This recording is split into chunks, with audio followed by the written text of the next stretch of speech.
किया है। एक सवाल है और एक सुझाव है। ये महिला ने और एक युवा साथी ने पूछा कि आप पर भरोसा क्यों करें, और आप मेरा उत्साहवर्धन कर रहे हैं कि भैया आप जो काम कर रहे हैं बड़ा अच्छा है, भविष्य में रिजल्ट आएगा ही आएगा। अभी कोई सफलता न मिले तो घबराना नहीं, छोड़ना नहीं, तो पहले आप ही से शुरू करते हैं। देखिए बिहार में हम बहुत कड़वी बात बोलते हैं। आपने अगर हमारी बात सुनी हो पिछले 2 बरस में, हम बहुत कड़वी बात बोलते हैं। आपने कहा आप मेरे शुभचिंतक हैं, आप हमारे लिए अच्छा सोचते हैं, इसलिए आप कह रहे हैं कि प्रशांत जी आप जो प्रयास कर रहे हैं बहुत अच्छा है, भविष्य आप ही का है, समय लग सकता है, छोड़िएगा नहीं। हमको रोजाना ऐसे लोग करते हैं, रोजाना लोग हमको ऐसे मिलते हैं, और मैं मन ही मन अपना ये सोचता हूँ कि देखिए बिहार की दुर्दशा, आप जो सवाल कर रहे हैं या जो सुझाव दे रहे हैं उसका इफेक्टिव मतलब ये है कि आप ये कह रहे हैं कि अभी 30-35 साल जाने के बाद, ठगे जाने के बाद अभी आपका मन नहीं भरा है, 5 वर्ष और ऊंचाइएगा तब जगिए, तब तक भैया लगे रहे। मतलब देखिए समाज की दुर्दशा। आप ये कह रहे हैं, एक और कह रहे हैं भैया हमको सब खरा, हम लोग बहुत कष्ट में हैं, और दूसरा कह रहे हैं कि काम तो आप अच्छा कर रहे हैं लेकिन समय लगेगा। इसका मतलब है कि अभी हम लोग 5-7 वर्ष और इसी दुर्दशा में, इसी हालत में और जीना चाहते हैं, आप प्रयास करते हैं। ये बिहार की दुर्दशा। भाई साहब ने पूछा आप पर भरोसा क्यों करें? हम तो भाई पहले कहते हैं, इनको लग रहा है कि हम इनको कहेंगे कि हम पर भरोसा करो। अरे भाई हम तो पहले कहते हैं कि हम पर बिल्कुल भरोसा मत करो। आप तो पढ़े लिखे हो, रोज यूट्यूब देखते हो, हमारी बात नहीं सुनते हैं तो भोजपुरी का गाना सुनते होंगे, कोई पिक्चर देखते होंगे। आप जाकर देखिए, हम जो 3 वर्ष से यही कह रहे हैं कि हम पर भरोसा बिल्कुल मत कीजिए। मेरे भाई हमारी शक्ल कितनी भी खराब हो गई हो, हम इतने बड़े बेवकूफ तो नहीं है कि हमको आपको ठगना है तो हम कहेंगे कि हम आपको ठगने वाले हैं। ये सवाल का तो कोई मतलब ही नहीं है कि भैया हमको ठगिएगा नहीं ना, हम आप पर भरोसा क्यों करेंगे। जो शब्द है हिंदी में वो लिखा गया है विश्वासघात। विश्वास पहले है, घात बाद में। जब तक आप किसी पर भरोसा नहीं कीजिएगा, विश्वास नहीं कीजिएगा, तब तक वो घात आपके साथ कर ही नहीं सकता। तो ये अगर आप समझ रहे हैं कि हमको आपके साथ धोखा करना है, तो हम आके क्या कहेंगे? हम आपके साथ धोखा करने वाले हैं? हमें अपना गला काटना है, तब यही तो कहेंगे भैया अच्छा करेंगे, आप आइए तभी तो बात में गला काटेंगे। तो ये बेमानी सवाल है, लेकिन जवाब तो देना ही पड़ेगा कि भाई बिहार के लोग जन पर क्यों भरोसा करें? प्रशांत किशोर ने क्या किया नहीं क्यों, छोड़िएगा, तो उसको आपको ज्यादा समझ नहीं है कि हमने पहले क्या किया अब क्या कर रहे हैं। लेकिन प्रशांत किशोर महत्वपूर्ण नहीं है। ये सवाल वाजिब है कि बिहार के लोग, रामदीनी के लोग या इस सभागृह में बैठे लोग जन पर क्यों भरोसा करें? तो मेरे भाई हम आपको एक उदाहरण दे देते हैं गांव का। मान लीजिए कि आपको चीनी का रोग हुआ है, आपको चीनी का रोग हुआ है, आप यहाँ डॉक्टर से दिखाए मटिहानी में, तो डॉक्टर साहब ने कोई दवा दे दिया और साथ में ये कह दिया भाई चीनी का रोग है, ठीक नहीं होता है, संयम से रहिए, ये रोग ठीक नहीं होगा। फिर आपका मन नहीं माना, आप बेगूसराय गए किसी बड़े डॉक्टर से, फिर दवा कराया, तो डॉक्टर साहब ने भी दवा बदला, लेकिन कहा ना ठीक नहीं होगा, रोग तो रहते करेगा, चीनी का रोग खत्म नहीं। फिर आपका बाल बच्चा कोई रिश्तेदार मान लीजिए दिल्ली में रहता है, वहां पर भी आप गए इलाज कराने, शरीर कमजोर पड़ता जा रहा है, चीनी का रोग हो जाता है, गांव देहात में आदमी कहता है बड़ा कमजोर हो गए। दिल्ली में भी बड़े डॉक्टर से दिखाया, डॉक्टर ने दवा बदल दी, कोई दूसरी दवा दे दी, लेकिन उसने भी यही कहा कि भाई सुबह में उठिए, टहलिए, संयम रखिए, चीनी मत खाइए, ज्यादा खाना मत खाइए। धीरे धीरे आप आते हैं गांव, अपने घर, अपने परिजनों को, अपने को ये बताते हैं कि अब मेरा जीवन ऐसे ही चलने वाला है, थोड़ा संयम से रहेंगे, ठीक से चलता रहेगा। आपने मान लिया कि इससे ज्यादा सुधार नहीं हो सकता। फिर कोई आपका मित्र आया और उसने बता दिया कि भाई एक डॉक्टर आए हैं हरिद्वार में, होम्योपैथी करते हैं, वहां जाइएगा तो आपका चीनी का रोग ठीक हो जाएगा। आप भागे भागे वहां पहुंचिएगा। अरे भाई डॉक्टर साहब से मिले, डॉक्टर साहब ने कहा, डॉक्टर साहब ने बताया कि भाई चीनी का रोग ठीक तो हो सकता है, लेकिन मेरे पास जो दवा है वो 100% गारंटी नहीं है, 50% चांस है, ठीक हो भी सकता है, नहीं भी हो सकता है। आप अगर सहमत हो तो आप ट्राई करके देखते हैं। आप क्या कहिएगा? आप ये कहिएगा कि डॉक्टर साहब जरूर ट्राई कीजिए, चलिए 50% ही सही, शायद काम कर जाए। तो मेरे भाई जो बिहार में पहले से दल है वो एक्सपायर दवा है, भाजपा, राजद, कांग्रेस, जदयू, उसको आपने खा लिया, देख लिया, समझ लिया और उससे जो सुधार होना था वो भी देखा, जो नहीं सुधरना था वो भी देख लिया। जब सुधार नहीं दवा जो काम कर भी सकती है और काम नहीं भी कर सकती है, तय आपको करना है कि आप एक्सपायर दवा खाना चाहते हैं कि नया दवा ट्राई करना चाहते हैं। आप तय करो, आप तय करो। आपको मालूम है कि ये चारों दल है, इससे कुछ सुधार नहीं हुआ या बहुत थोड़ा सुधार हुआ, और उसके सामने एक नया दल है जिसमें आपको लग रहा है, कुछ लोग बता रहे हैं कि इसमें बड़ा सुधार हो भी सकता है, लेकिन आपके मन में भाई काहे प्रशासन पर भरोसा करें, शायद सुधार न भी हो तो भी आपको क्या करना चाहिए? आपको ये करना, आप यही कहिएगा कि चाहिए भैया कम से कम 50% तो चांस है, पहले वाले को तो देख लिए, जांच लिए, परख लिए, उसका कोई फायदा नहीं हुआ। तो आप तय कर लीजिए रामदीनी के लोग कि आपको नई दवा खानी है, नया दवा ट्राई करना है, एक जो पुरानी एक्सपायर दवा है उसी के साथ अपना जीवन आप बिताना चाहते हैं, तय आप कर लीजिए। प्रशांत किशोर के जीवन पर उससे कोई फर्क नहीं पड़ता है।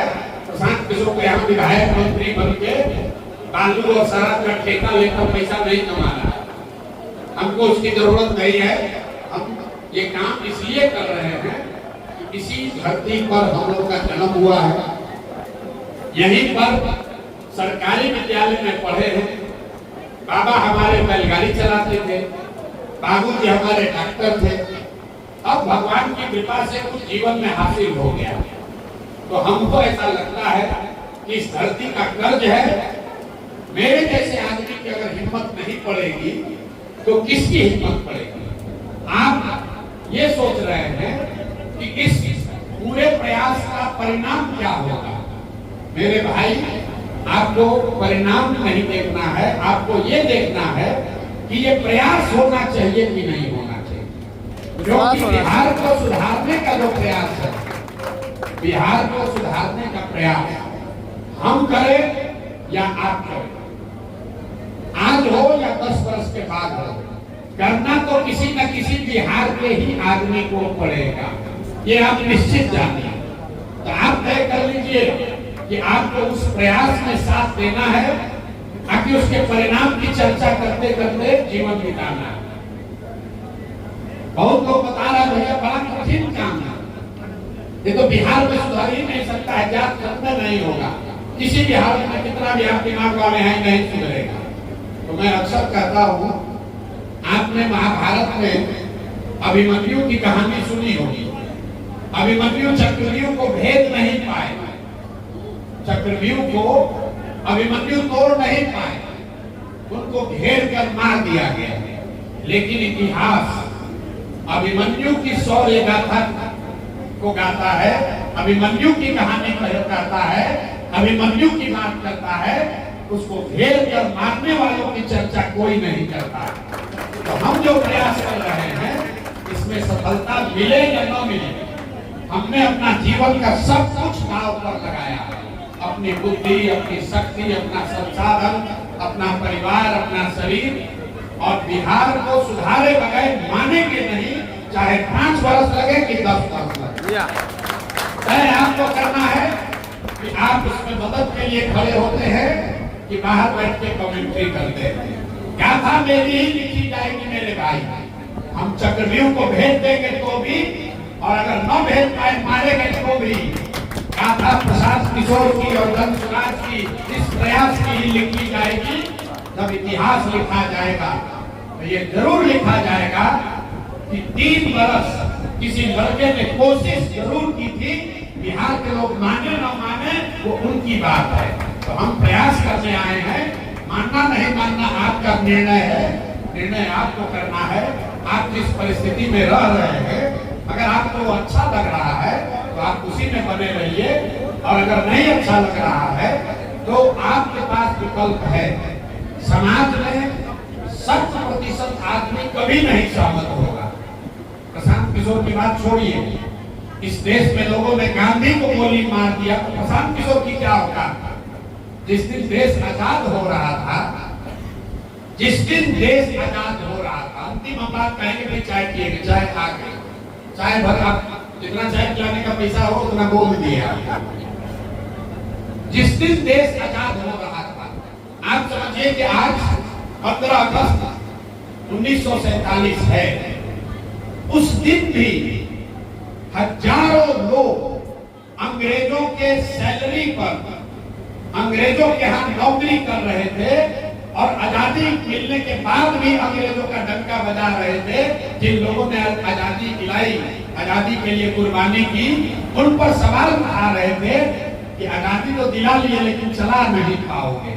तो भैया, सवाल करने वाला जीवन भर सवाल करेगा, जिसको सुधार करना है वो खड़ा होकर सुधार करेगा। आप तय कीजिए कि आपको सुधार करने वाले के साथ चलना है कि आपको सवाल करना है। निर्णय आपका है, चाहे आ गई है चाहे आप क्यों कीजिए, अच्छी बात है, सवाल करते रहिए। मेरे से किया है, मुझे बहुत खुशी होगी अगली बार कोई भाजपा का नेता आए तो उससे भी पूछिएगा कि 15 साल से हम लोग भाजपा को वोट दे रहे हैं।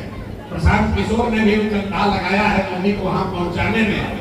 15 साल में मटिहानी में मोदी जी ने एक फैक्ट्री क्यों नहीं लगाया, ये बता देना, ये पूछ लेना, तो मैं मानूंगा कि भैया आप समझदार लोग हैं।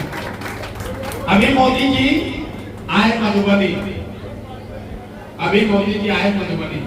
हम क्यों चर्चा कर रहे हैं? क्योंकि हमको मालूम है सब भाजपा का वोटर है, बहुत इसमें मोदी जी के भक्त लोग बैठे हैं। हम भी, आप जितने भक्त, जब आप मोदी को जो जानते होंगे, उससे पहले हमने मोदी का झंडा बुलंद किया है, तब आप मोदी को नहीं जानते थे। लेकिन मोदी जी अभी आए मधुबनी में उन्होंने एक भाषण में कहा कि सहरसा से बॉम्बे जाने के लिए एक नई वंदे भारत आधुनिक ट्रेन बिहार के लिए दी जा रही है, जिससे श्रमिक परिवार के बच्चे आसानी से बॉम्बे जा पाएंगे। जरा इस वक्तव्य को, इस बयान को ध्यान से सुनिए। मोदी जी ने ये कहा कि आपके बच्चों के लिए, बिहार के बच्चों के लिए वो एक नया ट्रेन दे रहे हैं, जिस पर बैठकर आपके हमारे बच्चे गुजरात के फैक्ट्रियों में काम करने के लिए, मजदूरी करने के लिए जाएंगे। और हम लोग की चेतना इतनी मर गई है कि हम लोग उस पर ताली बजा रहे हैं। अरे भाई, मोदी ने तो 4 गो ट्रेन दे दिया। मेरे भाई, अगर हमारी बात न समझ में आई हो तो एक बार जाकर देख लीजिए कि अगर मोदी जी ने कभी जीवन में गुजरात में ये बात कही हो कि गुजरात से एक ट्रेन चलेगी जिसमें गुजरात के श्रमिक परिवार के लोग बॉम्बे और तमिलनाडु जाएंगे काम करने, हम आपको दावा कर रहे हैं एक भी गुजराती उनको वोट नहीं देगा। मेरे भाई, मोदी जी जब गुजरात जाते हैं, आप देखिए, यहाँ मधुबनी आए, उसके बाद कच्छ गए। कच्छ में उन्होंने भाषण दिया, कहा कि मेरे कच्छ में दुनिया का सबसे बड़ा सौर ऊर्जा का केंद्र बन रहा है। मोदी जी जब गुजरात जाते हैं तो वहाँ गिफ्ट सिटी की बात करते हैं, बुलेट ट्रेन की बात करते हैं, कच्छ में सोलर पार्क की बात कर रहे हैं, फैक्ट्रियों की बात कर रहे हैं। कच्छ एक जिला है जिसमें 50,000 करोड़ का इन्वेस्टमेंट हो रहा है, इसकी बात कर रहे हैं। उन्होंने उसी भाषण में कहा कि गुजरात को अभी से तैयारी करनी चाहिए कि जब गुजरात 2035 में 75 साल का होगा तो वहां पर क्या क्या काम होना चाहिए। वही मोदी जी जब बिहार आते हैं तो कहते हैं कि बिहार के 9 करोड़ लोगों को 4 किलो अनाज की व्यवस्था मोदी ने कर दी है और हम और आप 4 किलो अनाज पर ही वोट दिएगा। यहाँ पर आएंगे तो भारत पाकिस्तान का बात होगा, यहाँ पर आएंगे तो हिंदू मुसलमान का बात होगा, और गुजरात जाएंगे तो तरक्की की बात होगी। फर्क यही है, इसीलिए गुजरात में आप और हमारे बच्चे जाकर नौकरी कर रहे हैं और हम लोग यहाँ से मजदूर बनाकर ट्रेन में भेज रहे हैं। और यहाँ की राजनीति इतनी ही है कि कौन एगो ट्रेन ज्यादा दे दिया, कौन ट्रेन का 2 स्टॉपेज बढ़वा दिया। इसी पर आदमी कहता है भैया नेताजी बड़ा काम करो था, पहले ट्रेन का यहाँ स्टॉपेज नहीं था, एक स्टॉपेज करवा दिए। इसी पर 5 वर्ष आप वोट दे रहे हैं। तो मेरे भाई, आपको अगर मजदूर नहीं बनना है, अगर फैक्ट्री यहाँ चाहिए, रोजगार यहाँ चाहिए, शिक्षा यहाँ चाहिए, मोदी को वोट देना है मोदी को ही दीजिए, लेकिन कम से कम उनसे मांगिए तो सही भाई। गुजरात का आदमी मांग तो रहा है, बिहार का आदमी तो मांगिए नहीं रहा। हम लोग 4 किलो अनाज मोदी दे दिए, अयोध्या में मंदिर बनिए गया, और लालू जी से बचाए हुए हैं, चाहिए बोरा में भर के उनको वोट देते रहे। और अगर मोदी जी को आप नीतीश कुमार को मान लो तो नीतीश कुमार को हम लोग मान लेंगे, कोई दिक्कत नहीं है। बहुत बहुत धन्यवाद।